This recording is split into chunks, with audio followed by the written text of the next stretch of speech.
मेरा पराया, इस प्रकार का विचार आएगा। और जो व्यक्ति, जो देश में इस प्रकार का विचार है मेरा पराया, तो उस देश में महाभारत होगा। जिस प्रांत में इस प्रकार का विचार होगा मेरा पराया, उस प्रांत में महाभारत होगा। और जिस परिवार में मेरा पराया का विचार होगा उस परिवार में महाभारत होगा। और जिस व्यक्ति के हृदय में ये भाव आएगा ये मेरा है, ये पराया है, उस व्यक्ति के हृदय में महाभारत होगा। वो कभी शांत रहेगा। और वो ऐसे अशांत हृदय में कैसे भगवान को स्मरण कर पाएगा। बहुत सुंदर प्रहलाद महाराज बता रहे हैं। इस प्रकार से वो मनुष्य शरीर प्राप्त करके विद्या तो प्राप्त करते हैं, पर वो विद्या कैसे है? प्रभुपाद जी कहते कथाकथित विद्या प्राप्त करने के बाद उसका मन जो है, उनका चित्त जो है पशु जैसा है, बिल्ली जैसा है, कुत्ते जैसा है। बिल्ली कुत्ता जो है छोटे मोटे चीज़ के लिए लड़ाई करते रहते हैं, लड़ाई करते हैं। ये मेरा इलाका है, ये मेरा खाना है, आहार के लिए लड़ते हैं, ये मेरे सोने का जगह है, क्यों आया इधर? तो इस प्रकार से प्रहलाद महाराज कह रहे हैं कि धन के पीछे मन जाता है, फिर स्त्री के पीछे मन जाता है, फिर परिवार के पीछे मन जाता है। और अगर अभी भगवान का भक्ति नहीं किया तो कभी भगवान का भक्ति नहीं कर पा, भूल जाओ। और ये मनुष्य शरीर में जो समय मिला है वो ऐसे ही व्यर्थ चला जाएगा। समय ऐसे ही चला जाएगा। फिर आगे सुंदर बात कह रहे हैं। अगर मान लो कि कोई विद्यार्थी ने पूछा, प्रहलाद चलो मान लिया कि भगवान का भजन करना है, पर ये मनुष्य शरीर मिला है, थोड़ा मौज मस्ती करते हैं और थोड़ा सा इंद्र तृप्ति कर लेते हैं और पारिवारिक जीवन में भी लगे रहते हैं, फिर ऐसे करते करते भगवान का भक्ति भी प्राप्त कर लेंगे। तो प्रहलाद महाराज क्या कह रहे हैं सुन लो।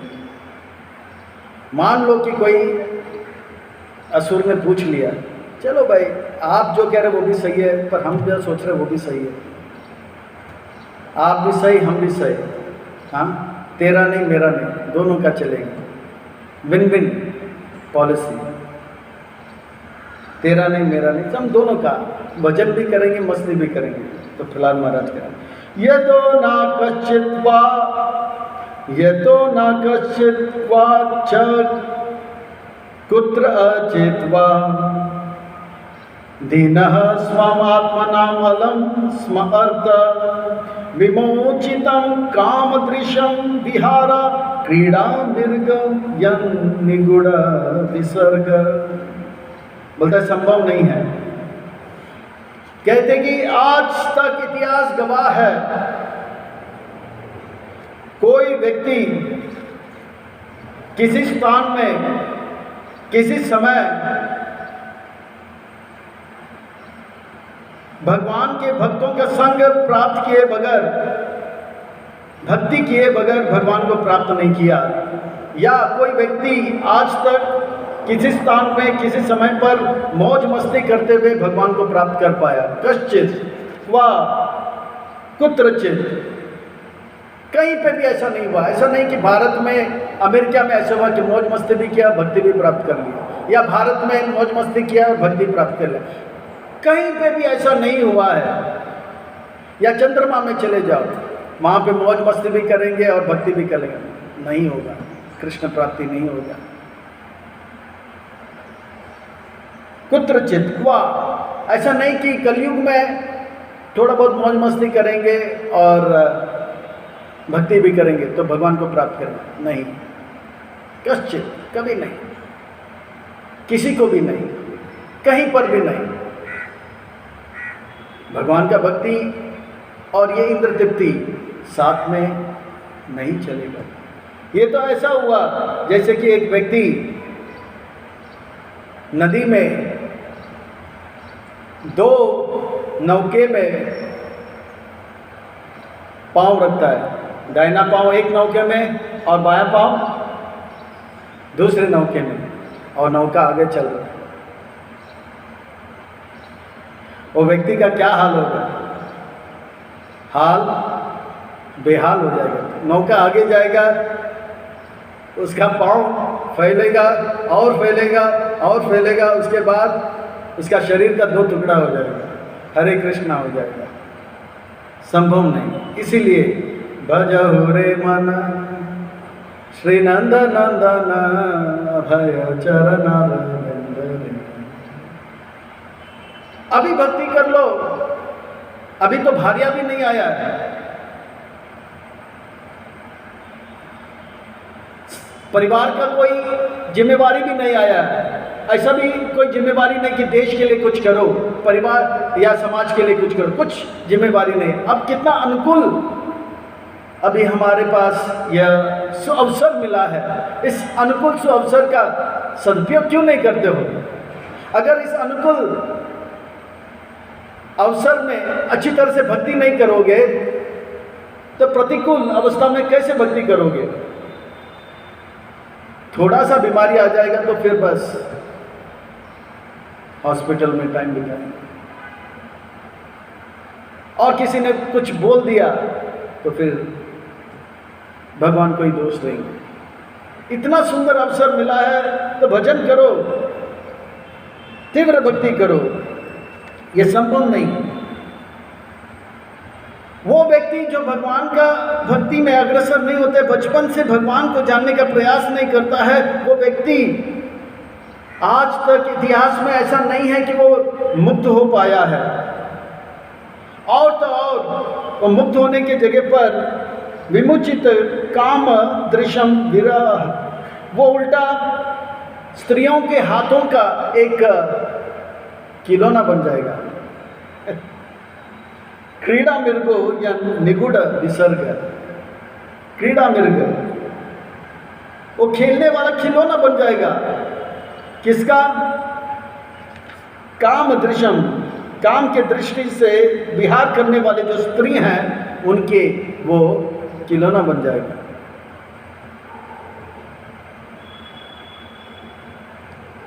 और वो व्यक्ति कैसे संसार के जंजाल से मुक्त हो पाएगा? स्त्रियों के हाथ के वो कठपुतली बन जाएगा। एक व्यक्ति ऑफिस में बहुत रुबाब दिखा रहा था, तो उनके सहपाठियों ने पूछा, अरे उनके दोस्त ने पूछा, अरे ऑफिस में बहुत शेर बन के घूम रहे हो, घर पे क्या हो जाता है?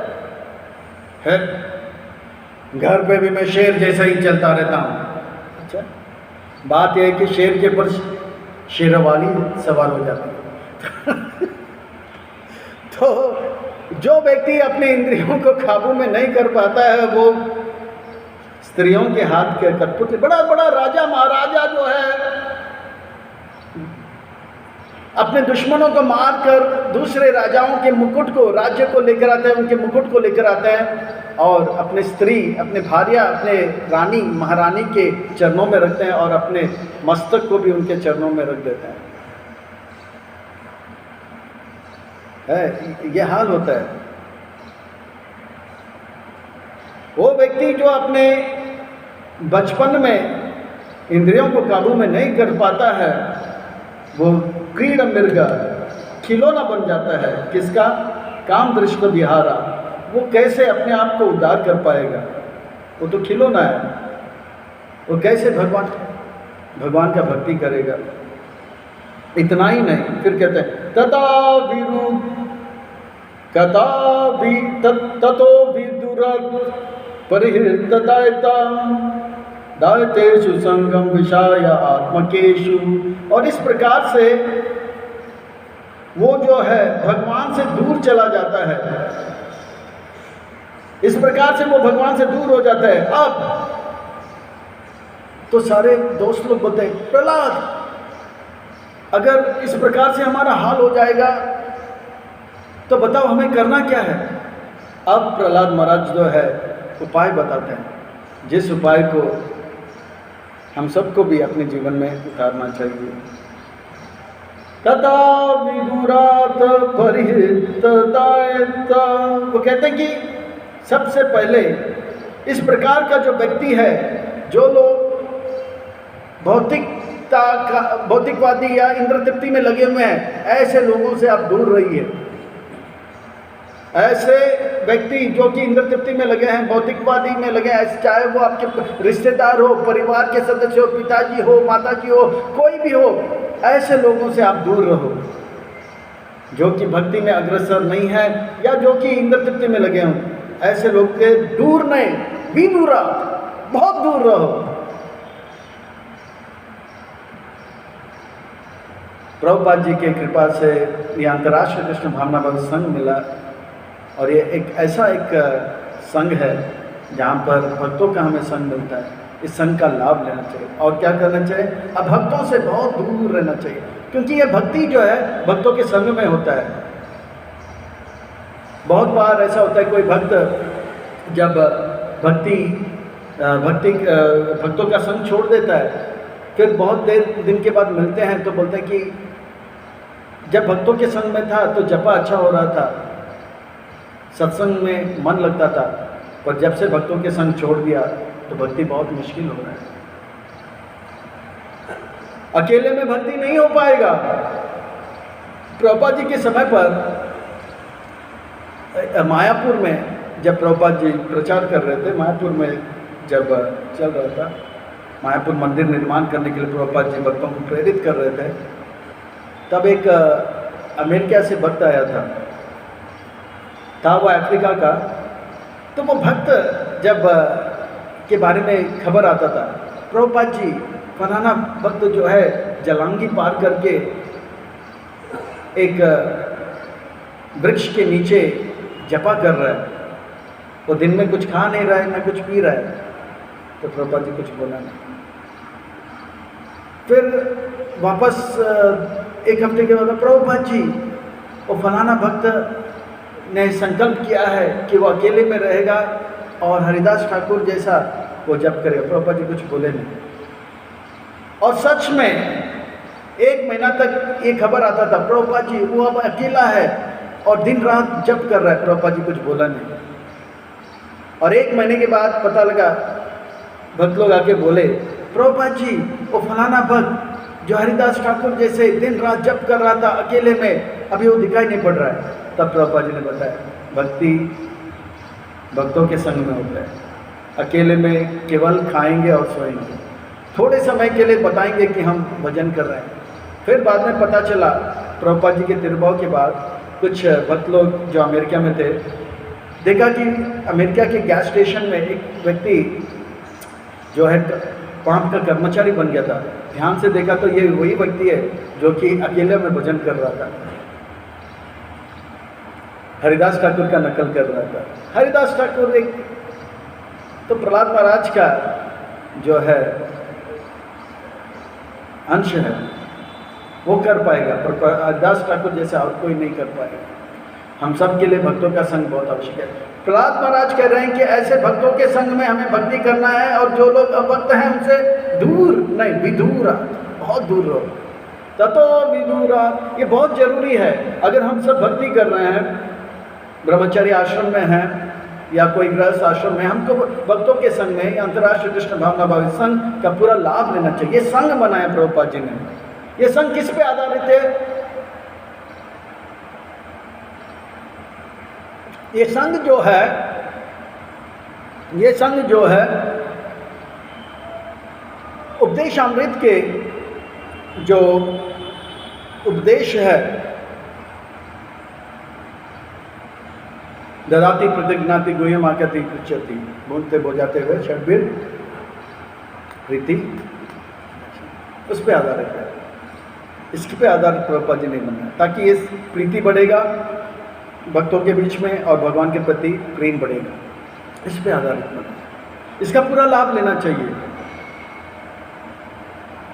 भक्तों के संग में। अभक्तों के संग में रहेंगे तो कहते हैं ना, जैसा संग वैसा रंग, अभक्त जैसे बनेंगे, समय आने पर अभक्त जैसे हो जाएंगे। इसीलिए विदूरा, बहुत दूर रहो ऐसे लोगों से।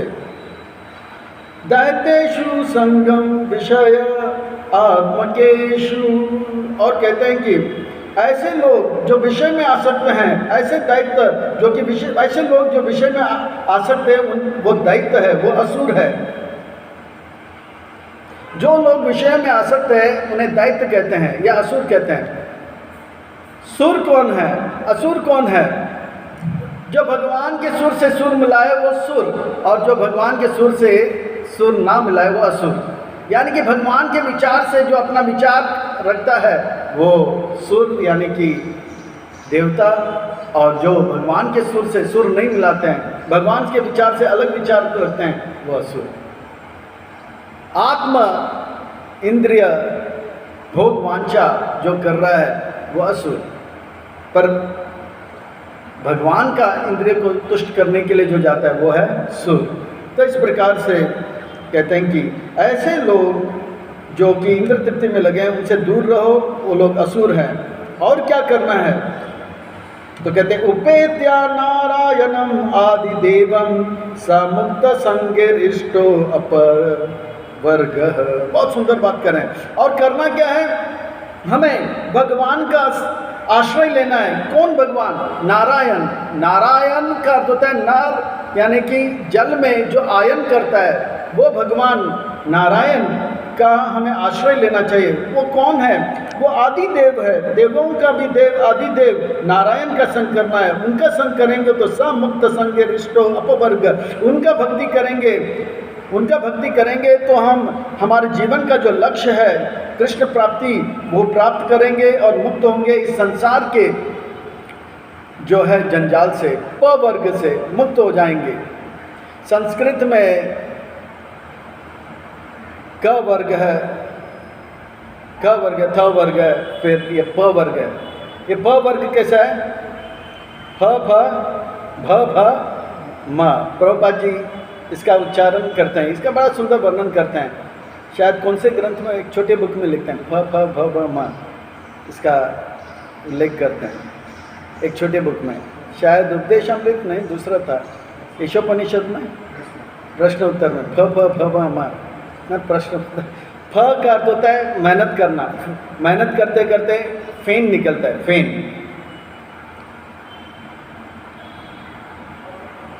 फ फ फिर नहीं, फ का अर्थ होता है परिश्रम, परिश्रम करना, बहुत परिश्रम करता है, गधा जैसा मेहनत करता है। फिर उसके बाद मुंह से फेन निकलता है, उसके अलावा फ फ फिर भ। वो ये सब किस लिए करता है? क्योंकि वो बंधन में है, पारिवारिक बंधन में।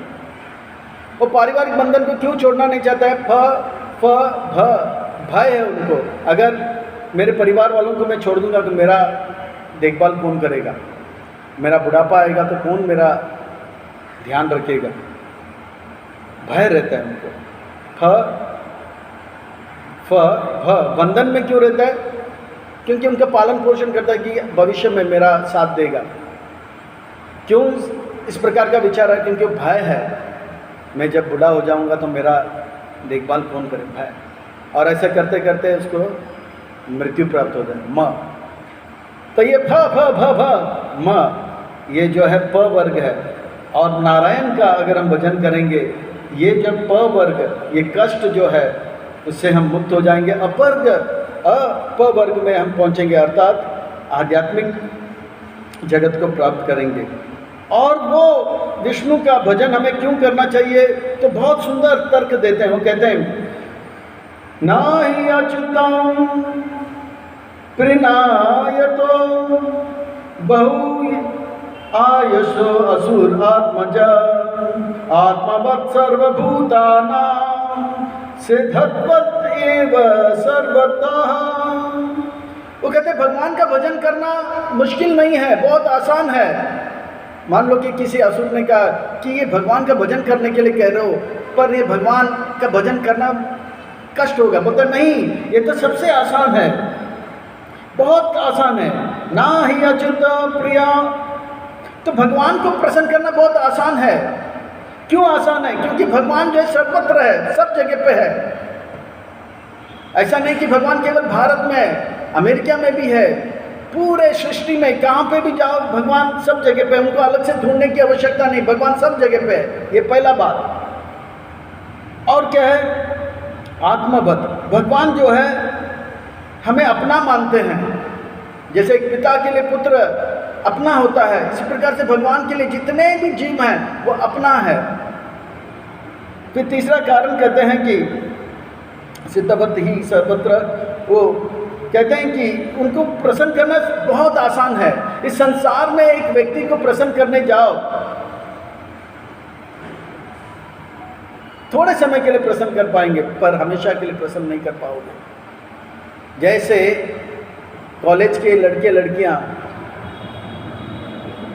कोई तरुण तरुणी को प्रसन्न करने जाता है, या मान लो कि एक व्यक्ति अपने परिवार को ही प्रसन्न करने जाता है, अपने पत्नी को, बच्चों के लिए बहुत कुछ करता है।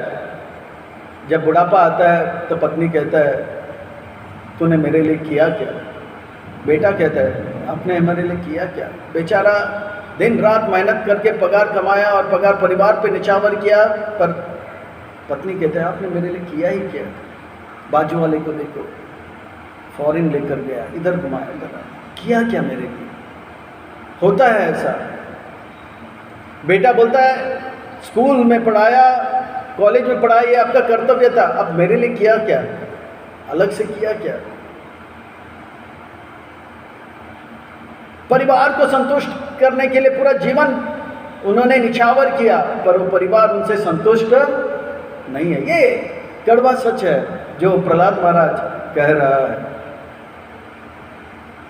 और ये सबके लिए लागू होता है। सबके लिए यानी कि ये असुरों के लिए लागू होता है, क्योंकि जितने भी बच्चे थे वो लोग असुर थे। बोलते ये असुर के परिवार में ऐसा ही होता है। वो बेचारा बहुत मेहनत करता है, फिर पत्नी बोलते हैं मेरे लिए किया क्या आपने? पुत्र कहता है what did you do for me? कुछ नहीं किया मेरे लिए। संतुष्ट करना मुश्किल है, पर भगवान को प्रसन्न करना आसान है। भगवद गीता में तो भगवान सीधा कह देता है पत्रम पुष्पम फलम तोयम, एक पत्ता दे दो, पत्रम, पत्रानी नहीं कहते हैं, एक पत्ता, दो पत्ता भी नहीं, पत्रम, एक पत्ता दे दो, वो भी तुलसी पत्ता है। नहीं कि भगवान प्रसन्न हो जाते हैं। अद्वैत आचार्य ने ज़्यादा कुछ नहीं किया, शालिग्राम में तुलसी लगाया और गंगा जल अर्पण किया और चैतन्य महाप्रभु आ गए, प्रकट हुए। भगवान को प्रसन्न करना बहुत आसान है। कहते हैं एक पत्ता, एक फूल, और एक फूल भी मिल जाता है, थोड़ा मेहनत करने से यहाँ वहाँ से मिल जाता है, या थोड़ा सा गार्डन बना तो मिल जाएगा। पत्रम पुष्पम फलम, एक फल, एक केला ले लो, 10 रुपया का मिल जाएगा, या 3 रुपया का मिल जाएगा, या 5 रुपये का। पत्रम पुष्पम फलम तोयम, जल तो मिल ही जाता है, भगवान प्रसन्न हो जाते हैं। भगवान को प्रसन्न करना मुश्किल नहीं है। और कोई तरुणी को प्रसन्न करने जाएगा, उसको गुलाब का फूल देगा, उसको केला खिलाएगा, उसको कुछ भी देगा, फूल का माला भी पहनाएगा, वो तरुणी जो है जब तक उसके जेब में पैसा है तब तक उसके पीछे रहेगा। जब कब जेब खाली हो जाएगा उसको खाली छोड़ के दूसरे के पास जाएगा। बहुत मुश्किल है इस संसार में औरों को प्रसन्न करना, और परिवार के सदस्यों को प्रसन्न करने जाए तो ये बहुत ही मुश्किल है। इसीलिए अभी समय है, सुधर जाओ, भक्त बन जाओ, भक्ति में लग जाओ, अभी नहीं तो कभी नहीं। और ये भगवान कैसे हैं? वो जल्दी प्रसन्न हो जाते हैं, तो ठीक है भगवान जल्दी प्रसन्न हो जाते हैं, पर है कहाँ पे? बोलते सर्वत्र, उनको ढूंढने के लिए अलग से मेहनत नहीं करना। यही इसी जगह पे अगर हम हरे कृष्णा महामंत्र करेंगे तो भगवान प्रकट हो जाएंगे और हमारे साथ रहेंगे। तो ये प्रहलाद महाराज के जो है बात है। और भगवान सबके लिए, सबके लिए, ऐसा नहीं कि वो केवल देवताओं के लिए सुलभ है, सब जीवों के लिए भगवान सुलभ है। ऐसे नहीं के लिए बच्चों के लिए वो सुलभ है, जो वृद्ध है उनके लिए भी भगवान सुलभ है। हर जीवात्मा के लिए, हर कोई भगवान का भक्ति हर स्थान में, हर परिस्थिति और हर समय कर सकता है। प्रहलाद महाराज तो माँ के गर्भ में कर दिया, ध्रुव महाराज बचपन में किया, 5 पांडव यौवन में किया, बुढ़ापा में अजामिल ने किया, स्त्रियों में भी कुंती माता ने किया। द्रौपदी ने किया। भगवान का भक्ति हर कोई कर सकता है, हर परिस्थिति में कर सकता है, ये किसी के लिए सीमित नहीं है। वो भगवान सर्वत्र है और उनका भक्ति हर स्थान, हर परिस्थिति और हर समय कर सकते हैं। और वो भगवान का भक्ति अगर करेंगे तो भगवान प्रसन्न हो जाएंगे, भगवान प्रसन्न हो जाएंगे।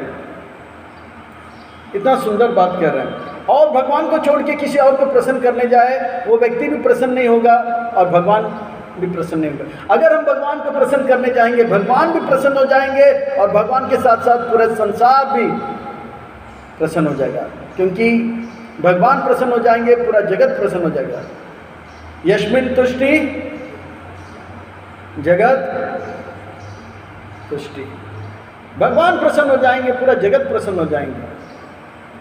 तो बुद्धिमान व्यक्ति को किसको प्रसन्न करने के लिए जाना चाहिए? भगवान को,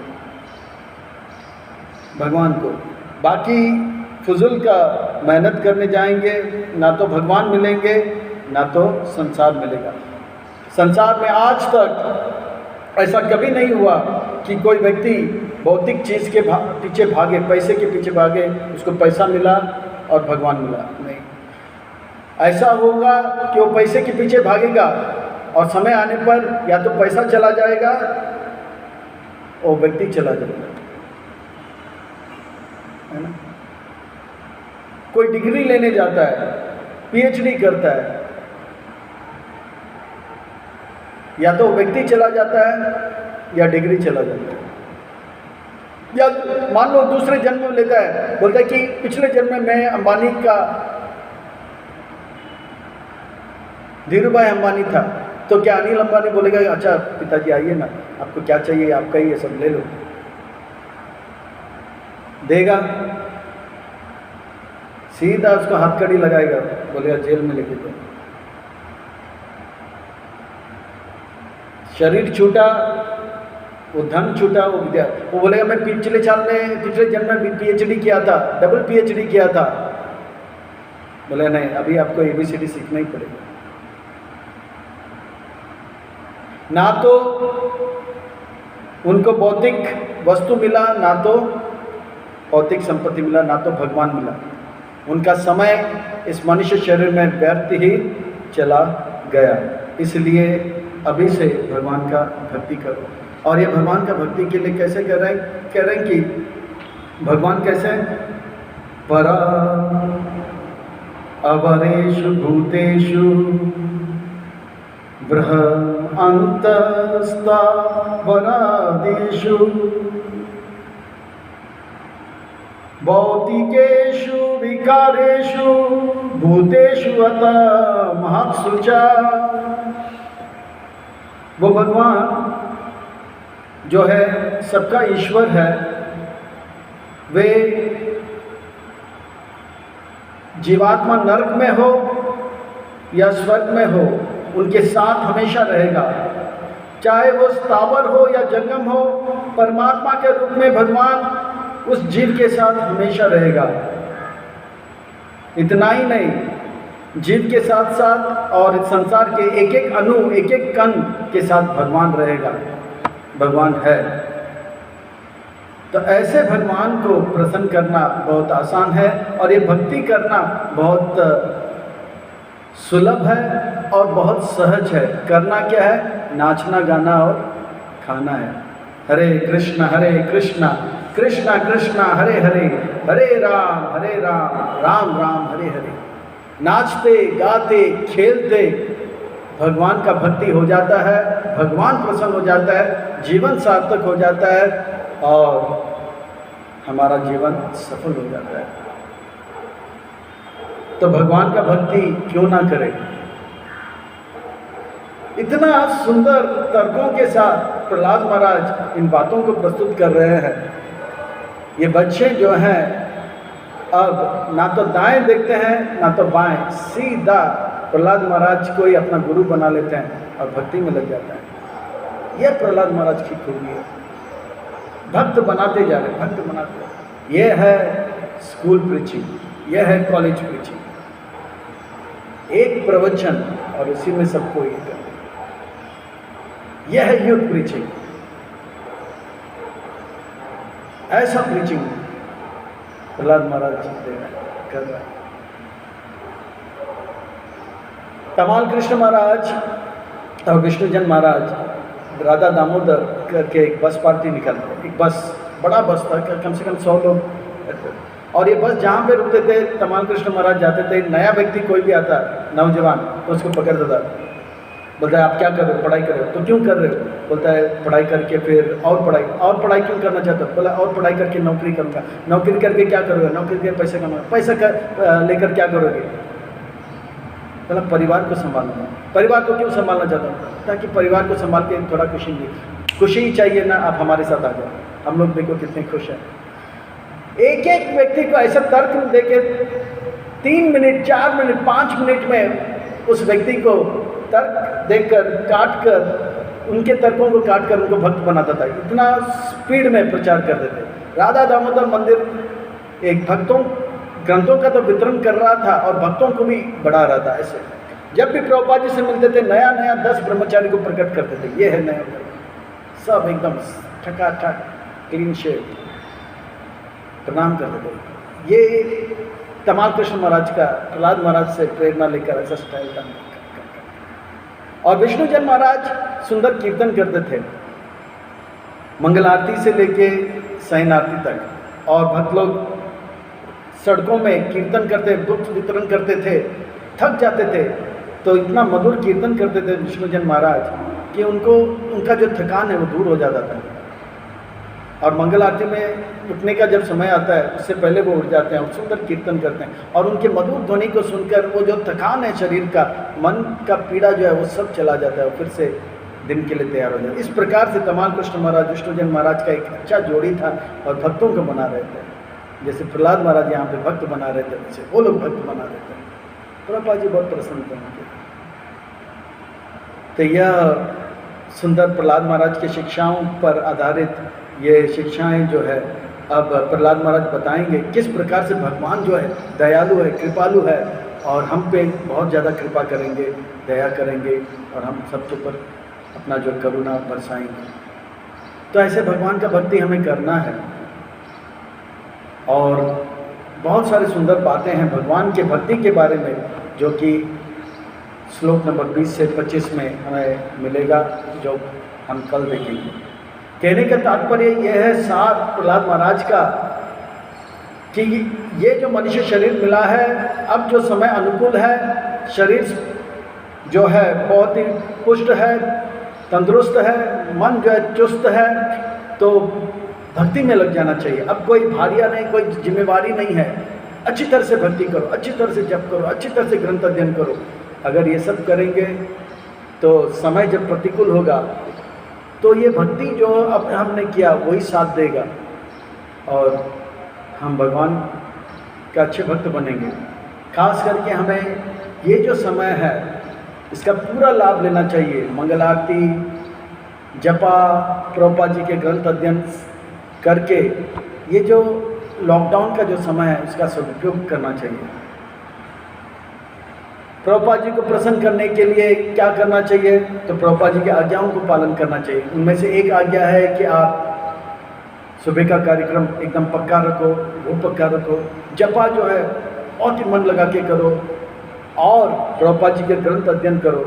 तो ये करेंगे तो प्रभुपाद जी प्रसन्न हो जाएंगे। यश प्रसादात भगवत प्रसाद, भगवान प्रसन्न हो जाएंगे और हमारा जीवन सार्थक हो जाएगा।